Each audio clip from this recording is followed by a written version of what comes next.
എന്ന് പറഞ്ഞ് ജയിലിൽ കിടക്കുന്നവരുടെ കുഞ്ഞുങ്ങളെ, അവരുടെ കുടുംബങ്ങളെ, കുഞ്ഞുങ്ങളെ നേർവഴിക്ക് നയിക്കുന്ന ഒരു സ്ഥാപനം താൻ തുടങ്ങി. 100 കണക്കിന് ജയിൽ പുള്ളികളുടെ കുഞ്ഞുങ്ങളാണ് അവിടെ കിടക്കുന്നത്. പ്രിസൺ മിനിസ്ട്രീസ് ഓഫ് ഇന്ത്യ എന്ന് പറയുന്ന സംഘടനയുടെ ബാംഗ്ലൂർ ചാപ്റ്റർ ആരംഭിക്കുവാൻ ഇടയായി. ഒരു ശക്തനായ സാമൂഹ്യ പ്രവർത്തകനും ഒരു സുവിശേഷം പ്രഭാഷകനുമായി റെനി ജോർജിനെ മാറ്റിയത് രൂപാന്തരപ്പെടുത്തുവാൻ കഴിവുള്ള യേശുവിന്റെ സ്നേഹമാണ് എന്ന് പറയുന്നു. 1988 ജയിൽ ഏജിയായിരുന്ന കിരൺ ബേദി IPS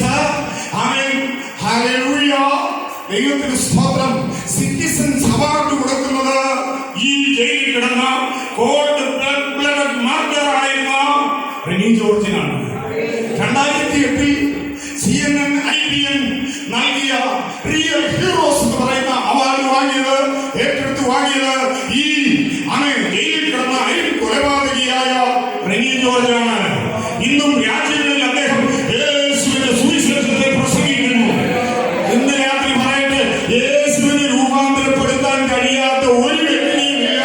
യേശുവിന് വ്യത്യാസം വരുത്താൻ കഴിയാത്ത ഒരവസ്ഥയുമില്ല.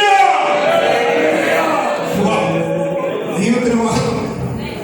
എന്റെ പ്രിയമുള്ളവരെ, 50കളിൽ കൊറിയയിലെ സിയോളിൽ ഒരു ക്ഷേത്ര സാനിറ്റോറിയത്തിൽ ഒരു യൗവനക്കാരൻ കിടന്നു.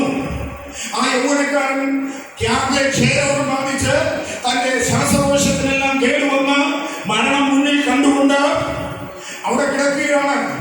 ചുമച്ചു തുപ്പുന്നത് രക്തമാണ്.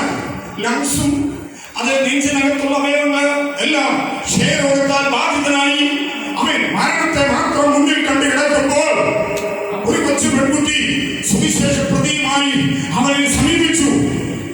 അവൻ കാർക്കിച്ചവരുടെ മുഖത്ത് തുപ്പിയിട്ട് പറഞ്ഞ്, എനിക്ക് വന്ന ക്ഷയരോഗം നിനക്കും വരട്ടെ.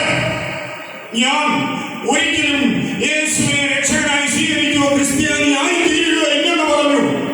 ആ പെൺകുട്ടി മരിച്ചില്ല. അവൾ വീണ്ടും 3 പ്രാവശ്യം ഈ യൗവനക്കാരനെ, 18 വയസ്സുള്ള യൗവനക്കാരനെ സന്ദർശിച്ചു. 4ാം പ്രാവശ്യം അവൻ യേശുവിന്റെ സ്നേഹത്തിനാൽ മുമ്പിൽ രൂപാന്തരപ്പെടുത്തുന്ന യേശുവിന്റെ പച്ചവെള്ളത്തെ മേത്തരമായി നീങ്ങിയാക്കുവാൻ കഴിവുള്ള യേശുവിന്റെ സ്നേഹത്തിന്റെ മുമ്പിൽ സമർപ്പിക്കപ്പെട്ടു. ഉത്തമത വിശ്വാസിയായിരുന്നവൻ ക്രിസ്തുമതത്തിന്റെ പാസ്റ്ററായി മാറി. ലോകത്തിലെ ഏറ്റവും വലിയ സഭ, 12 ലക്ഷത്തോളം അംഗങ്ങളുള്ള ഒരു സിംഗിൾ സഭ, 12 ലക്ഷത്തോളം അംഗങ്ങളുള്ള കൊറിയയിലെ സിയോളിലുള്ള യോയിഡോ ഫുൾ ഗോസ്പൽ അസംബ്ലിയുടെ പാസ്റ്ററായിരുന്ന യോഗീശ്വരയുടെ കാര്യമാണ്. പോൾ യോഗീശ്വരയുടെ കാര്യമാണ്